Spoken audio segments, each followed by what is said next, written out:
बंगाल में चुनावी हिंसा को लेकर मचे घमासान के बीच गृह मंत्री अमित शाह का दौरा करीब करीब तय हो गया है। 2 दिनों के दौरे पर अमित शाह 19 दिसंबर को बंगाल पहुंचेंगे।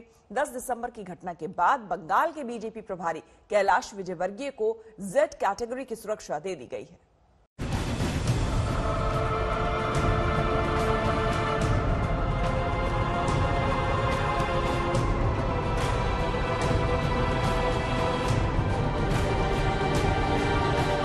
मैं तो आज इसलिए सुरक्षित हूं क्योंकि हमारे पास बुलेट प्रूफ गाड़ी थी।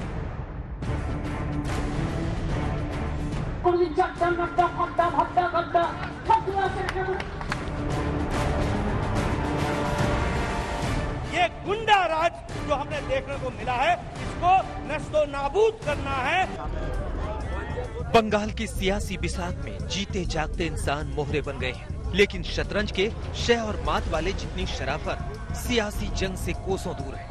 यहाँ मोहरे पल भर में लाश बन जाते हैं। वर्तमान में बीजेपी के झंडे में लिपटी ये लाश पार्टी के कार्यकर्ता की है। परिवार और बीजेपी का आरोप है कि ये हत्या टीएमसी ने करवाई है। पश्चिमी बंगाल में लॉ एंड ऑर्डर के दिखाई नहीं देता है। गुंडे सरेआम भारतीय जनता पार्टी जैसी बड़ी पार्टी के राष्ट्रीय अध्यक्ष के ऊपर पथराव करते हैं। पुलिस देखती रहती है। बंगाल अपनी पहचान खो रहा है टीएमसी की गुंडागिर्दी के कारण, टीएमसी की हिंसा की राजनीति के कारण।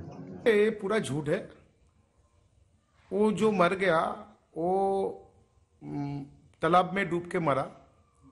इसमें तृणमूल का कोई लेना देना नहीं है।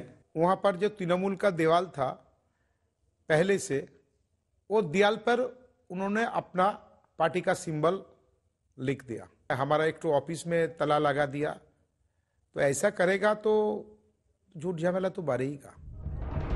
जिस वर्तमान में ये हत्या हुई, वहीं पर बीजेपी और टीएमसी की खुली भिड़ंत भी कैमरे में कैद हुई। शहर की दीवारों पर अपने अपने चुनाव चिन्ह बनाने की होड़ में दोनों तरफ के कार्यकर्ता भीड़ पड़े। बीजेपी के कमल निशान पर कई जगहों पर स्याही पुती मिली। आरोप है कि ये कारगुजारी भी टीएमसी की है, लेकिन पुलिस कुछ सुनने को तैयार नहीं। ये तस्वीरें बंगाल के लिए नई नहीं है। करीब करीब हर जिले में ऐसी भिड़ंत हो रही है और खून भी बह रहा है। शायद दोनों तरफ के कार्यकर्ताओं को इसकी आदत भी पड़ चुकी हो, लेकिन बात तब बड़ी हो गई जब हाल ही में बीजेपी अध्यक्ष जेपी नड्डा भी बंगाल की सियासत के इस खूनी जंग से रूबरू हुए।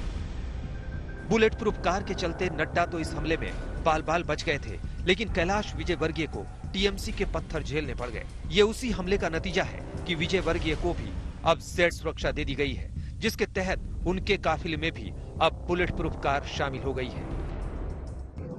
निर्धारित कार्यक्रम होने के बाद भी पुलिस को व्यवस्था करना चाहिए। पुलिस ने बिल्कुल व्यवस्था नहीं की और मैं समझता हूं कि बंगाल अपनी पहचान खो रहा है।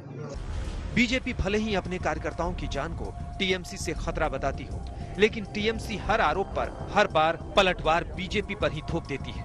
चुनाव से पहले सहानुभूति बटोरने के लिए आशंकाओं और डर की सियासत और भी तेज हो गई है। এবং বিশেষ করে বিজেপি পার্টি তারা উঠে লেগে পড়েছে। আমি অবাক হয়ে যাব না যদি কোনোদিন শুনে ওরা যদি না পারে তাহলে মমতা ব্যানার্জিকে খুন করবে। ওরা দেখবেন খুন করবে। আমি আজ ঘোষণা করে দিয়ে যাচ্ছি। অভিষেক ব্যানার্জি মমতা ব্যানার্জিকে খুন করাবার চক্রান্ত হয়তো করতে পারেন। অভিষেক ব্যানার্জির স্ত্রী 40 দিন ধরে মা কালীতে মন্দিরে গিয়ে মারণ যজ্ঞ করছে সকালবেলা ও গর্ভগৃহের মধ্যে বসে।